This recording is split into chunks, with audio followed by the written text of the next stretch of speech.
Shalom jemaat yang dikasihi Tuhan, kiranya kasih karunia dan damai sejahtera Tuhan Yesus Kristus menyertai saudara-saudara sekalian.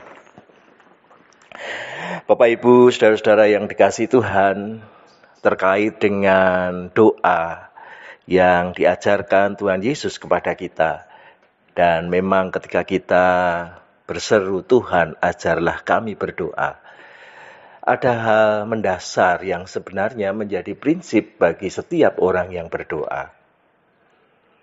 Ketika orang berdoa dan berelasi dengan Tuhan, menjadi wujud kasihnya kepada Tuhan dengan segenap hati, segenap jiwa, segenap akal budi, dan segenap kekuatan, pun juga di dalam doa itu menjadi wujud kesediaan mengasihi sesama seperti diri sendiri, menjadi bagian penting bagi kita untuk kemudian meyakini bahwa Tuhan selalu memperhatikan doa kita. Bahwa ada hal yang melampaui akal pikiran kita.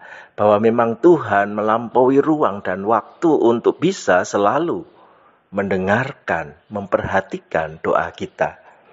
Oleh karena itu setelah Tuhan Yesus mengajarkan doa Bapa kami di ayat yang ke-9 dan ke-10, Dia mengatakan, oleh karena itu aku berkata kepadamu, mintalah maka akan diberikan kepadamu. Carilah maka kamu akan mendapat. Ketoklah maka pintu akan dibukakan bagimu. Karena setiap orang yang meminta menerima, dan setiap orang yang mencari mendapat, dan setiap orang yang mengetuk baginya pintu dibukakan. Itu artinya bahwa Tuhan memberikan jaminan bahwa doa apapun yang dinaikkan oleh umatnya akan senantiasa didengarkan oleh Tuhan, diperhatikan oleh Tuhan. Dan hal ini mengingatkan kita kepada peristiwa di mana bangsa Israel berada di dalam pembuangan. Ketika mereka merasakan hidup jauh dari Yerusalem, jauh dari bait Allah, dan mereka merasa bahwa jarak itu menjadi hambatan bagi mereka untuk berelasi dengan Tuhan. Surat yang dikirimkan Yeremia kepada orang-orang buangan di dalam Yeremia 29 ayat 12 hingga 14a memberikan penegasan bahwa jarak yang jauh dari Yerusalem itu sebenarnya menjadi dekat saja buat Tuhan. Karena bagi Tuhan, tempat yang ada di bumi ini ada di dalam pengawasan Tuhan.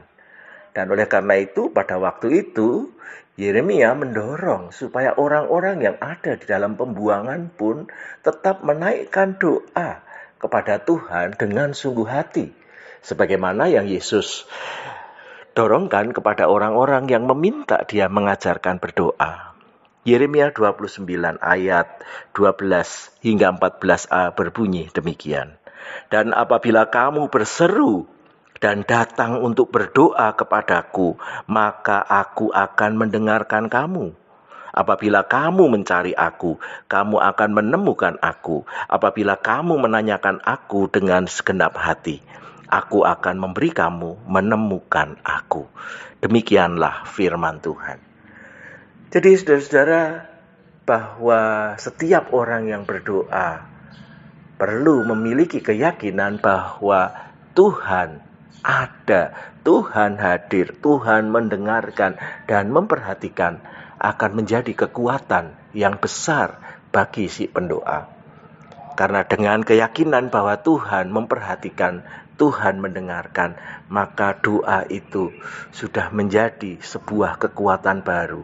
Ada pengharapan, ada damai sejahtera, ada sukacita yang akan dihadirkan melalui segala kesediaan meyakini kehadiran Tuhan yang mendengarkan dan memperhatikan. Kiranya kita terus dimantapkan untuk meyakini bahwa Tuhan memperhatikan doa kita. Kiranya Tuhan memampukan kita. Amin.